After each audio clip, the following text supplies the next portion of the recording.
This is Product by Design, a podcast by PRDs, where we explore technology, artificial intelligence, user experience, product management, and the philosophy of building products and companies.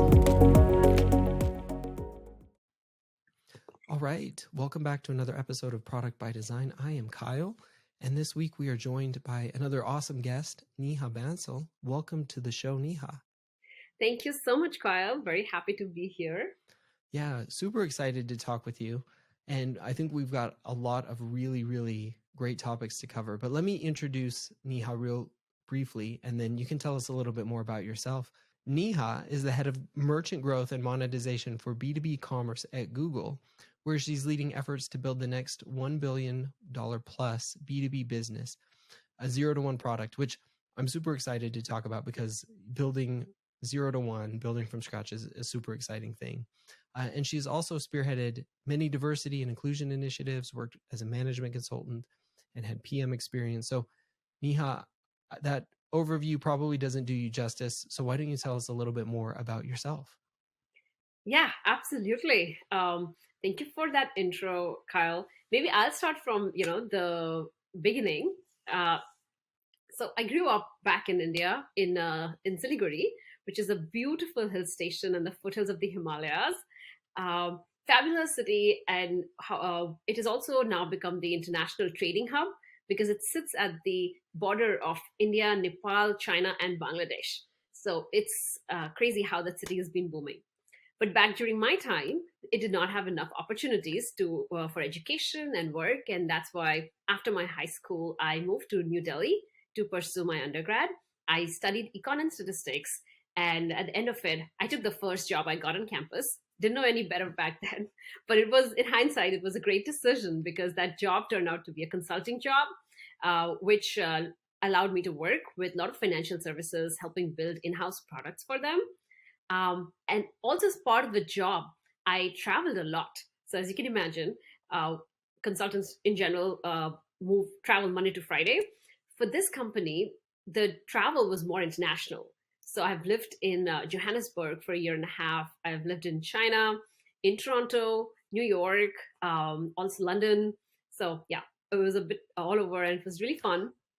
Did that. And then once I was on a project, this was based out of Wilmington, Delaware, I just felt that I was getting tired of building something for like 6 months to a year and then moving on to the next client. And that's when I realized that what changes do I need to make to be able to be in the organization for long and actually grow the business on top of the product versus just building a product and moving on. So I decided to pursue an MBA. I went to Columbia University to learn more about product management. That was a phenomenal experience. As during my time at Columbia, I interned in a beer analytics startup in Tel Aviv. Again, very cool experience. I lived in Tel Aviv for 4 months then, and the company has now gotten acquired by Ab InBev. They do beverage analytics for small and medium businesses.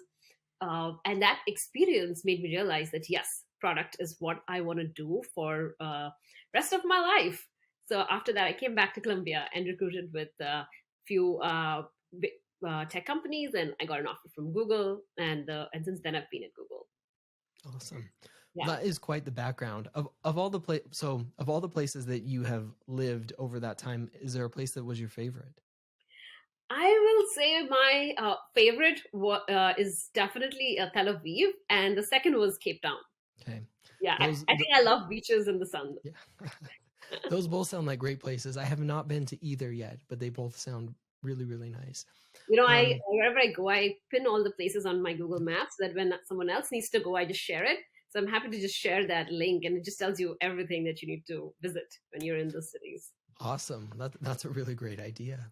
So speaking of that, obviously ton of experience, and I want to dive into a bunch of those things, but outside of the office and outside of a lot of what you're doing right now, what else do you like to do? So,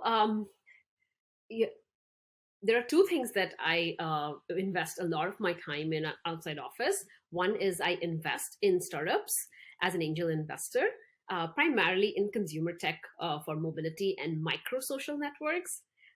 As part of this, I also consult founders on how to find product market fit so that they can go out and raise VC funding. Besides angel investing, I also spend a lot of time mentoring and coaching people on how to get into tech or product management. In fact, I'm happy to share my bio link, and folks can book time one-on-one directly with me. As part of that effort, money that I raised through the interactions, I donated to Narika, which is a nonprofit focused on helping survivors of domestic violence in the US. Awesome.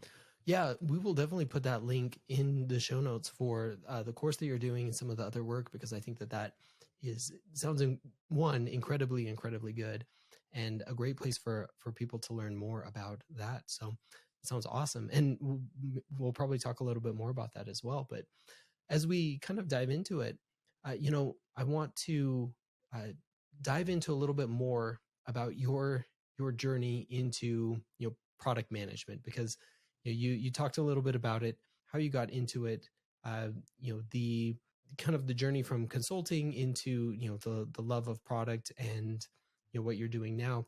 Can you tell us a little bit more about kind of that end stage? Like, what was it that really kind of got you into what you're doing right now with Google? Absolutely. So, when during in business school, I have always, until that point of time, I was very focused on analytics.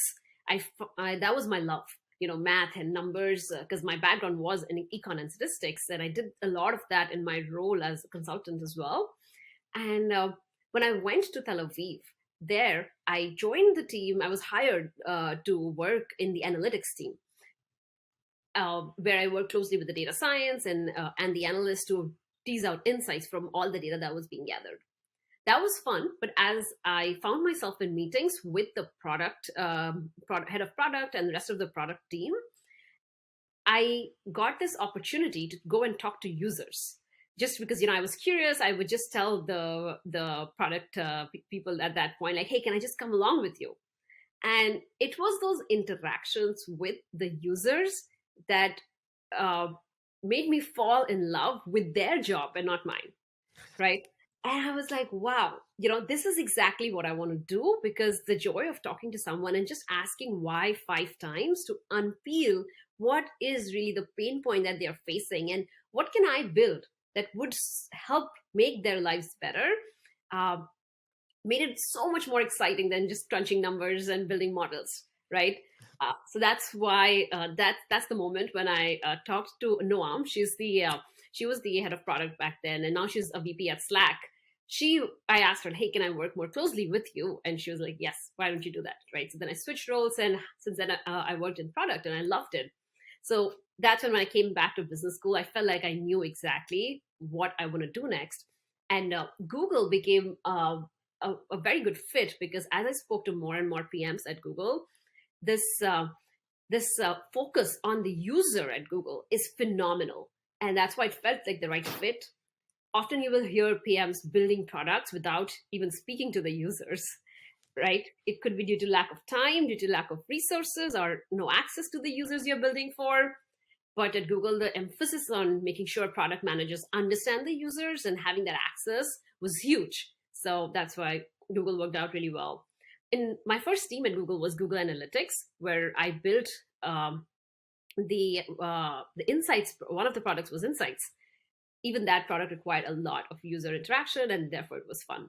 So that's how the journey kind of really helped take shape. That's awesome. Really, really interesting. Especially, I feel like so many of us get into product management in so many different ways, especially from a little while ago, and kind of come into it from different backgrounds, from finding that we really love what kind of that interaction with users and with technology teams and solving some of these problems. I'm interested, you kind of touched on this a little bit, in your experience working with a lot of companies across your early background and then in your current role. What have been some of the things that you've seen and some of the differences between maybe how Google is approaching product management versus how some of the other companies that you've worked with before approach product management.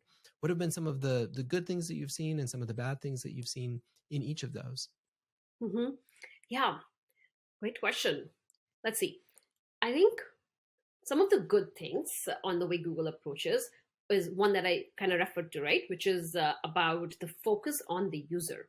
I've always been very impressed on how Google has built an ecosystem whereby, as a product manager, you have access to users for as and when you need, right? We have a massive UX recruitment team.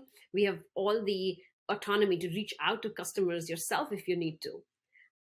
This was hard when I've worked in the previous startups I've worked in.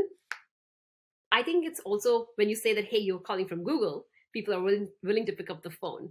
So it does help for sure. I'm not going to deny that. So that's one. The second awesome thing about Google is the people. There is a culture that you want to work on something that really excites you, and that is super important for especially you as a manager as well, to make sure that you give the freedom to the people on your team to pick and choose what they want to work on, and then make sure that they're happy about what they're working on. So I'd say that the culture is very is so such that you care about people and your coworkers, right? Making sure that you respect each other, the opportunity, and the users as well. And then the final thing is that I think that another thing that's really good for Google is the processes. Over the almost 25 years, Google has really defined processes in a way that has taken away the tax that you pay as you grow as a company, right? So those processes allow us to build at scale, but also reducing the risks to an extent possible. Obviously, things still break, but we have learned from each other's prior mistakes, and we try to make sure that we make process changes as needed to keep the ball rolling. Now, what the bad side, like what I think is a challenge at Google, is definitely with processes comes if you have more processes, it does result in a slower speed, right? We launching does take more time than it would take at a startup or smaller organizations. But I will say that in my journey within Google has been to find smaller and smaller products, and that is an option which you could totally, that's a path you could totally take, which does reduce your launch process time that you spend in that preparation and planning. Yeah, I think that'll be it. Okay. No, that's really, really good. And you've kind of touched on, some of the problems that we probably see, not just across Google, but across a lot of large organizations. Once you reach a certain scale, there's obviously the benefit of that scale, like you mentioned, being able to have processes and infrastructure and architecture in place to be able to do things. But then there's also the heaviness of the infrastructure and architecture and processes that are in place that tend to slow things down. Is that what you found, in working with a variety of different companies, both large and small, or what have been some of the differences you've seen between, a startup and a really large organization? Maybe I'll speak from a product manager lens. From a product perspective, there are three main differences that I've noticed working, practicing product in Google versus other companies. One is the mindset of focus on long term versus short term. So Google culture pushes us to think about the long term impact, the second degree and third degree impact of the decisions we make. Unlike in a smaller organization, you're always thinking about what we need to launch to hit your top line goals, right? So you are not thinking about what impact does it have on the industry, let alone on your sister products within the same company. We are pushed to think about that. And for me, as I've grown in my product role, that's the most exciting part. So the long-term and short-term mindset, I think, is a huge difference. Second is design-centric. I kind of referenced it before. At Google, we are always thinking about how do we make our products intuitive. I joke that maybe it's because we're not great at customer support. So we're always thinking, how do we just make sure the user understands it and never has to ever call us? which I think is a great thing for user-facing, consumer products. And then the third thing is access to customers. Like I said, even in smaller startups, often it's hard to go talk to the customer. The customer may not give you time. But at Google, the resources exist. We have a massive user recruitment team that you can collaborate with. You can call people on your own and have those conversations, and you're expected to do that. Like, personally, I follow a rule of talking to at least 3 customers every week, whichever product I'm working on. And that has helped me a lot in terms of bringing in the voice of the user in the conversations I'm having with engineering, design, etc. No, that's really, really awesome. And I love what you talked about as far as the, thinking through not just the immediate impacts, but what are, some of the downstream impacts to what you're building and what you're doing. And obviously at a large tech organization that has such a reach, that's a super important thing. But it's a really important thing as well for any of us building products, and being able to think through what are not just, like you mentioned, the first degree impacts, but what happens after that. Once we do this, what's the next thing, and then what's the second and the third, how this impacts other areas in the business, other areas in the market. And I think that that's a super important thing that we probably don't think about enough, in both in product management and just in our businesses and organizations in general. And I'm interested in, how do you kind of put the focus on that? How do you talk about that? And how do you make sure that as you're doing things, you're not losing sight of, hey, we need to be thinking about not just the immediate impact, but what comes after that? Yeah, that's an interesting question. So how do we keep an eye on the long term focus, right? The process that we've been following at within the products I've been part of is we start off with a vision. So at the highest level, the company, for example, I've spent a lot of time in the ads org. So at the ads level, we have a vision. Where do we want to be in 2025? Yep. And I think we wrote that back in 2021. So having that 5-year plan has been extremely, extremely powerful, because we now, all about like 10 to 12,000 of us, are very laser focused, and we know where we need to go in 5 years, right? And then that vision has been broken down into multiple pillars with very specific metrics attached to them. So having those metrics tells us that, okay, this is the metric that we are going to measure our success by. And these are the targets where we want to get to, where we are right now, where we want to get to by the end of 2025. So, and then we did this exercise where we broke down the targets at an annual level. We said, okay, if we are at X, where do we want to be by end of 2022, 2023, so on and so forth. It, of course, it might sound like, oh, is this so rigid? Like, do you really know what's going to happen in 5 years? And the truth is, no, often we do not know a lot. But this type of exercise also creates a lot of room for changes.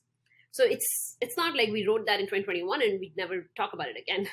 We actually reevaluate our strategy every 6 months to 1 year, depending on the size of the product, and discuss what changes need to be made. So there's always a lot of room for changes as well as we move along. And then then it's on the individual teams who there are owners for each of the metrics, and then those teams come up with a much more detailed roadmap of how are we going to hit those metrics, right? That's where we say we're going to build A, B, C to achieve our goals. And that process, I think, is what keeps our eye on the long term. So, for my particular team, because we have that clarity, I'm able to guide my team and say, hey, here's what we need to hit, and here are the investments we're going to make. How is it going to impact in second and third year? And that's something we actually have to write down. So I think Google's been doing a phenomenal job at adopting the Amazon culture of where it all started, right? Where you write documents and also read them in silent at the beginning of all meetings. So that's also becoming pretty prevalent within Google. And that writing culture has been phenomenal to provide clarity across the organization and drive that alignment. Yeah. You've touched on so many amazing points there, and I absolutely love it, because I think that too often we get caught in the tactical, and that's a common thing that I've seen in multiple places. But starting, like you said, with, what is the vision that we're trying to achieve, and then breaking that down into, what are the steps to achieve that, and then giving ownership to each of the teams to say, now you own how we're going to achieve, the next little bit of this, and the metrics associated with it, in order for us to achieve kind of that long-term vision. And then obviously still having the flexibility to work within that, but really knowing where you're going, how you're going to get there, and then being able to execute on that. I think it's such a powerful thing that is, in theory, so easy to talk about, and so important, but also I found it's difficult to do, because we can often get caught up in just the executing, and just the let's just get stuff done, as opposed to why are we getting stuff done? Where is it that we're trying to go to? Yeah, and I will say that we even though we've been doing this for so many years, there are a lot of complications in getting this right. For example, when it comes to measuring, can you really measure this metric at such a high level?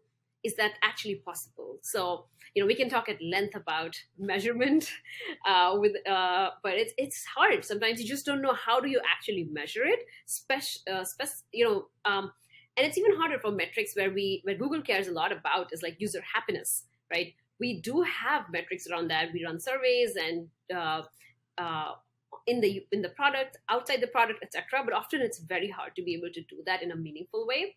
And then how do you really find out like that those metrics are the output metrics, and then you have to define input metrics. So that again takes a lot of brainstorming, pulling people in one room and thinking about what are the input metrics that would best influence it, and we want to put a pin on. So yes, a lot of alignment, a lot of brainstorming, but I think that's the fun part of building in tech. Yeah, definitely. So, as as people are listening to this and thinking about, I, for example, really want to work in a big tech organization, a company like Google, or like Amazon, like you were talking about, or like a lot of these others. What would you say would be some of the most important things to be thinking about for product managers right now who are interested in, getting into some of these larger technology organizations? Yeah, there is so much advice out there on this particular topic. So I'll just say two things. One is from an experience perspective, start building your portfolio of products that you have contributed and you've built yourself, right? That would be one. The more it's like getting your hands dirty. The more you've gotten that cycles in, the more you're able to you learn, and the more you're able to talk about it. And the second, I would say, just from like pure cracking, getting through the interview process, because I know how frustrating it could be, especially at big tech. Do as many mock interviews as possible. There's no replacement for mock interviews. And nowadays, there are tons of amazing companies out there where you could actually just find someone to do mock interviews with you. So I encourage people to take advantage of that. Yeah, that's definitely great advice, especially for companies where the interview process is extremely rigorous.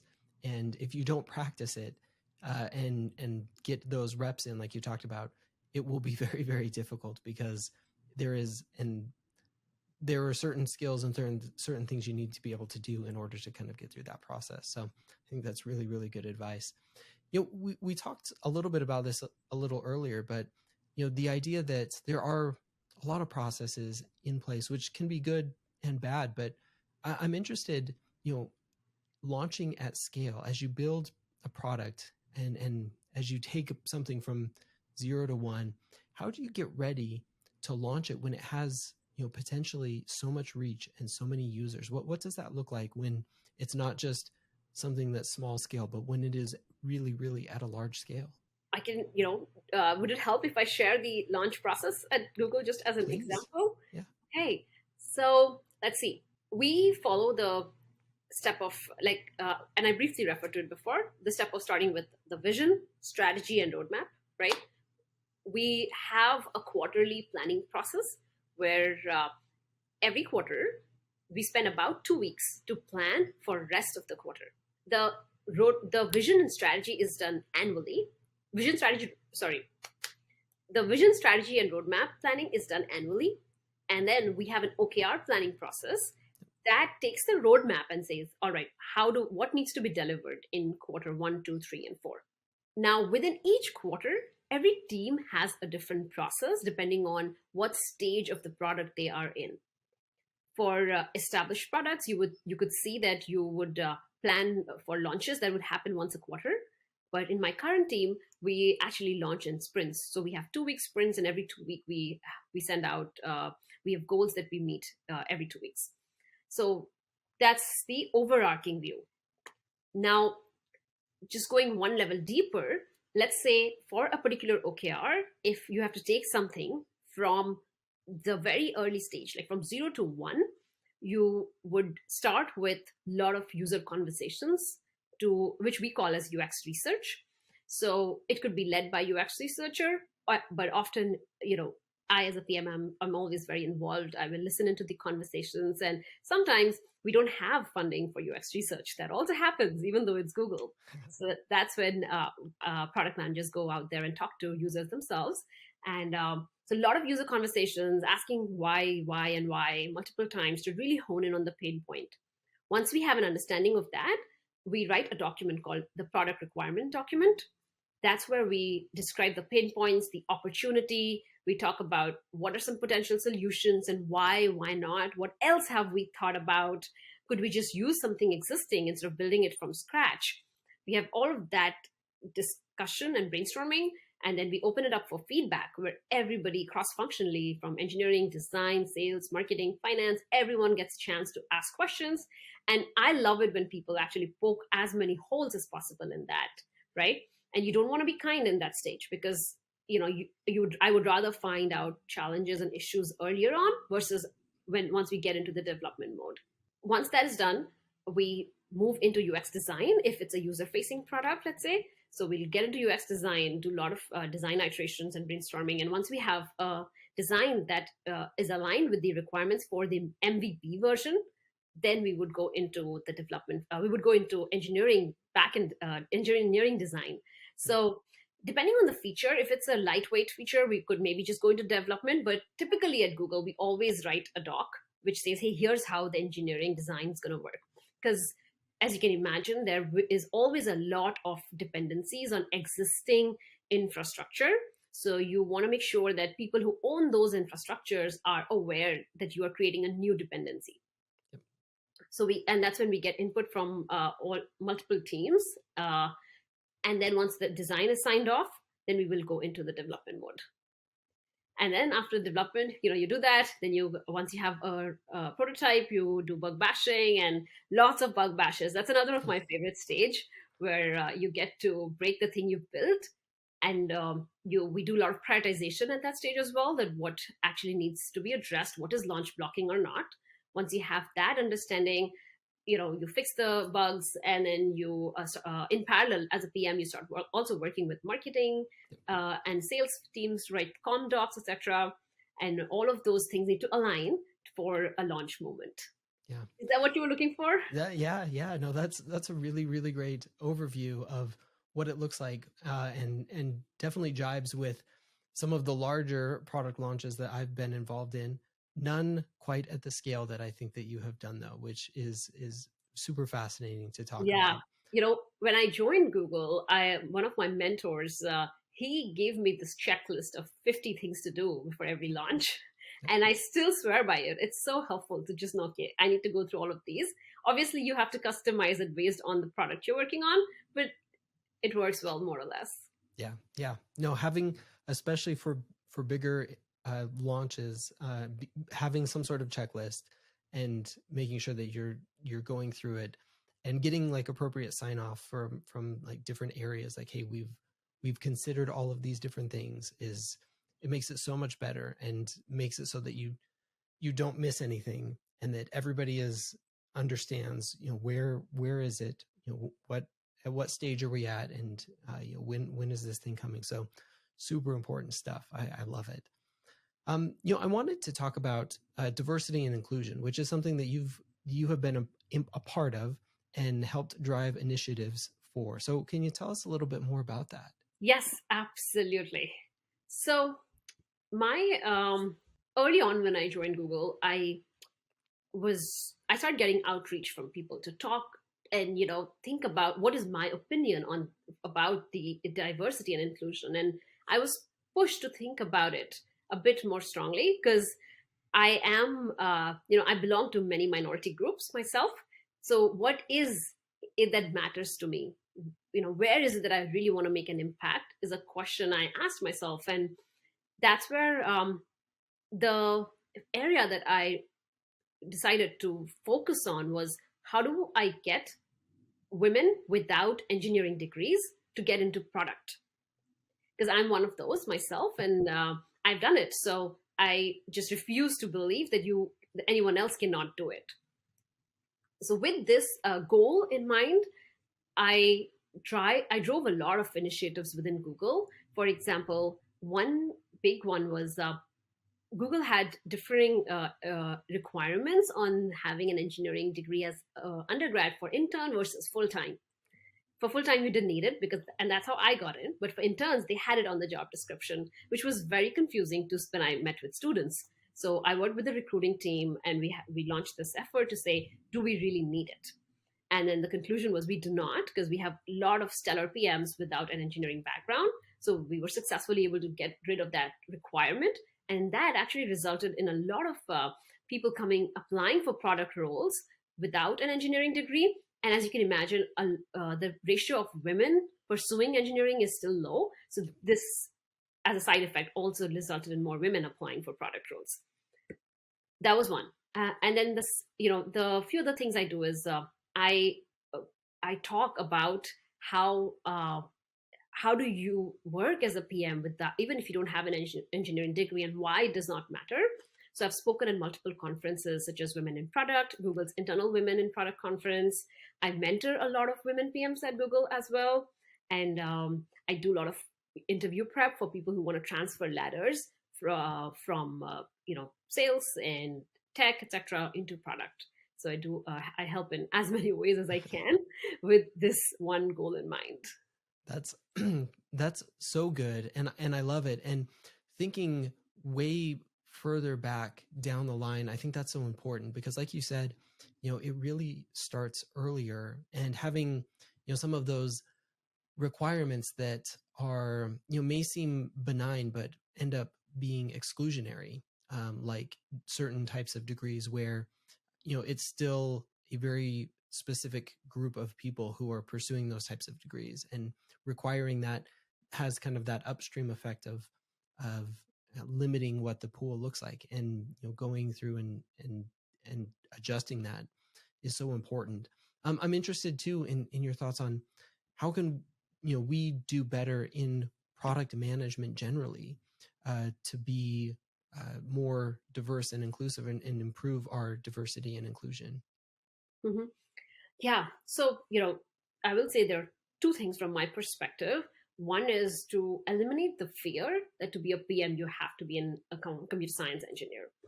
I think it's total BS. And I think there's a beautiful book about this. I'll pull it up and send you the name of it. Yeah.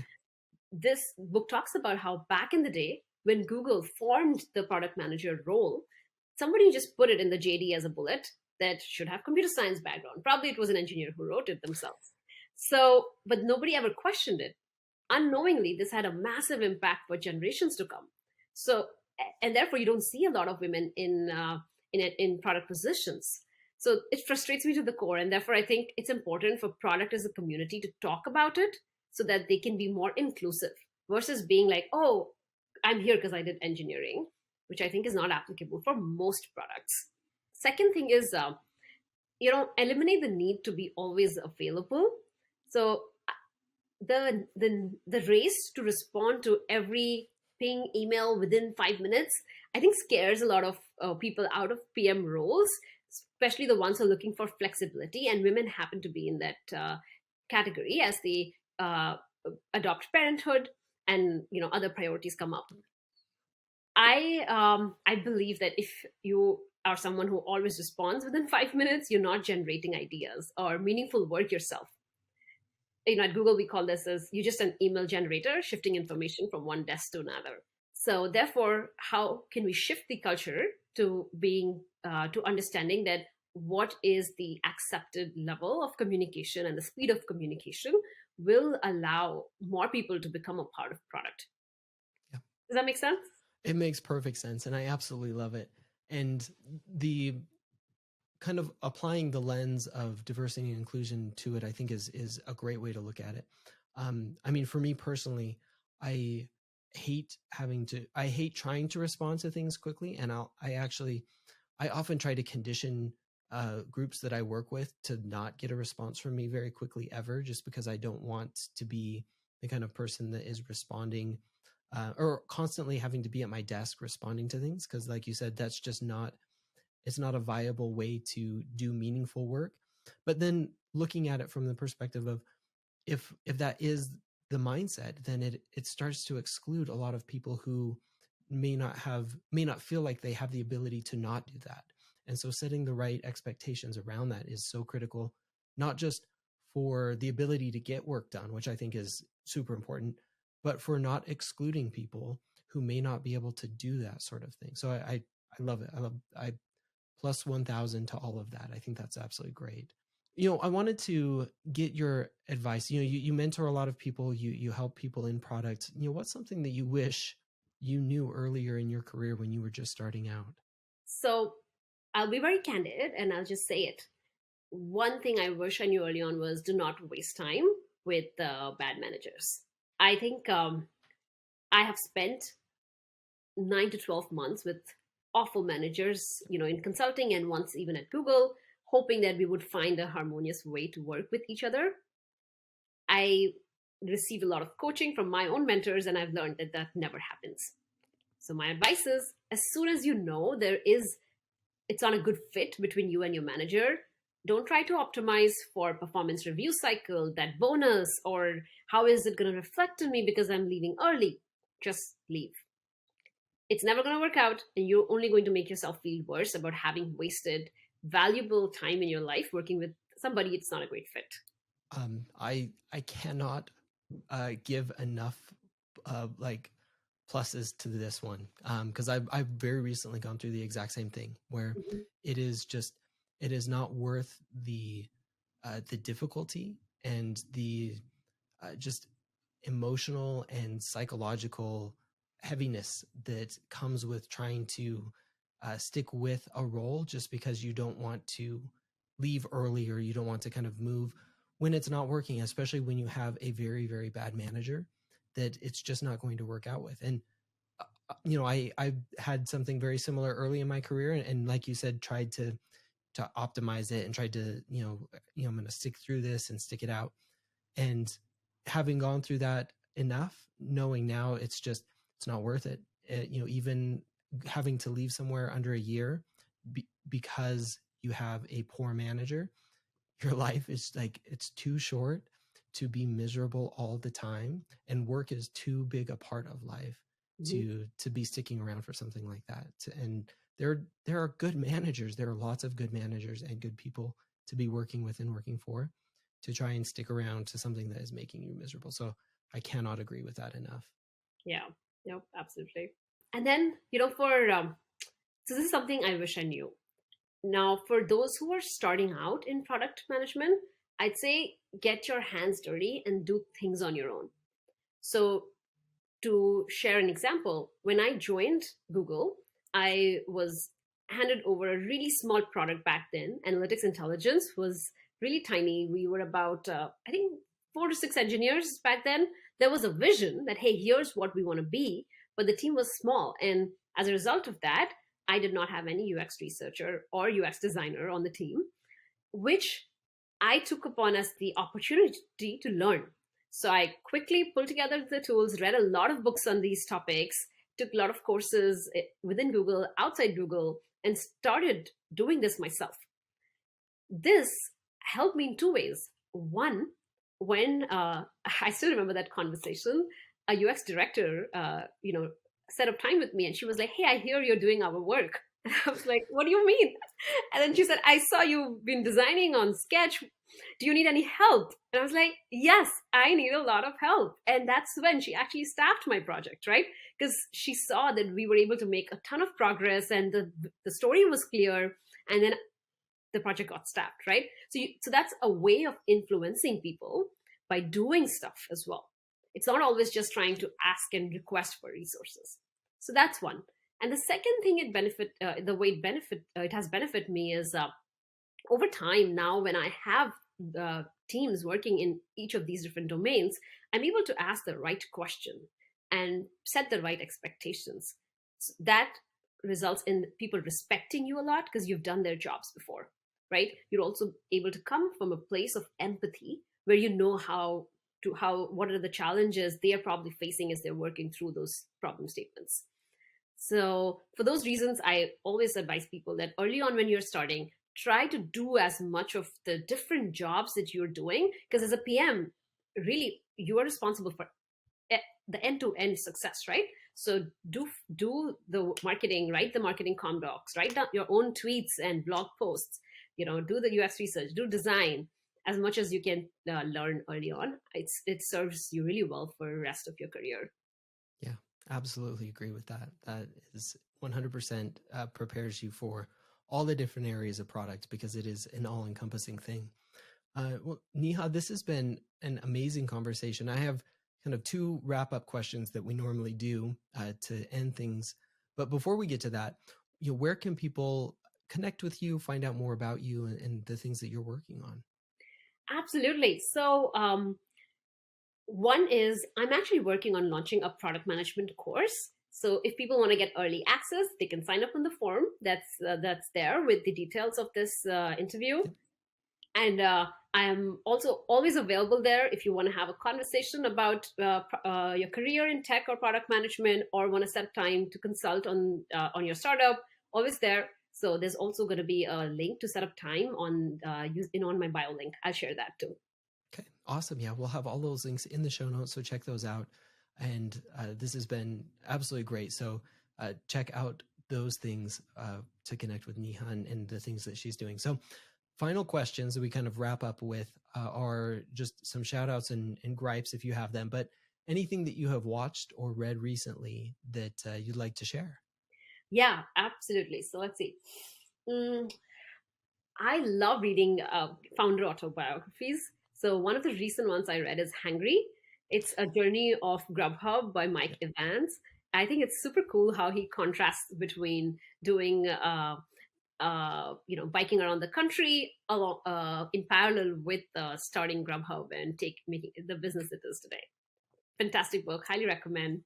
Then I've also read recently The Cold Start Problem by Andrew Chen. That's another book that really helps solidify the concept of an atomic network. Very useful for folks looking to take a product from 0 to 1. How do you identify that really, really niche user segment and thus to prove product market fit? What's your exit criteria? How do you scale beyond that? Fantastic book. Awesome. Yeah. And I guess I'm actually right now watching YouTube videos of Think School.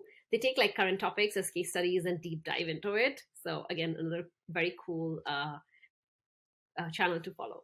Okay, awesome. Well, yeah, we'll put those links in the show notes as well because I'll have to put those books on my list. I haven't read those yet, so those sound like really good ones. All right, and finally, are there any products that you're using right now that you've found that you've liked or disliked?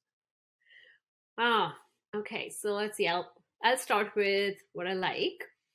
I've recently been using Yelp for finding service professionals. So this Christmas break, I wanted to do a lot of home renovation projects, and Yelp came to my rescue. So finding someone to do my recessed lighting, someone for doing some plumbing changes, all of that, it was so cool to have all of yeah, the feature is amazing. I think it was a newly launched feature, so that was fantastic.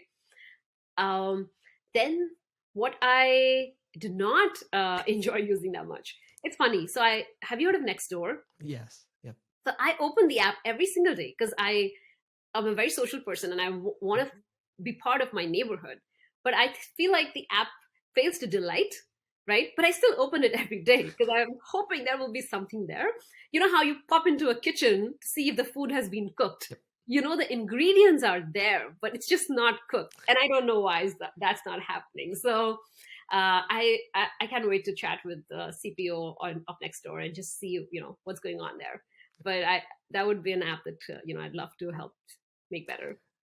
Okay. Awesome. Yeah, no, I can definitely see that. All right. Well, Neha, again, this has been an absolutely amazing conversation. And I feel like we could probably dive into multiple topics for hours at a time. But really appreciate all of your insight and the thoughts that you've shared with us during this time. So thank you again for all of that. And again, everyone, check out the links in the bio to what Neha is doing. Super exciting stuff. And thank you again for joining us. Thank you, Kyle, for having me here. Such a great conversation, just stepping out from work and talking of reflecting. So this was fun. I enjoyed a lot as well. It was. All right. And thanks again, everyone, for listening. And we will talk again next time.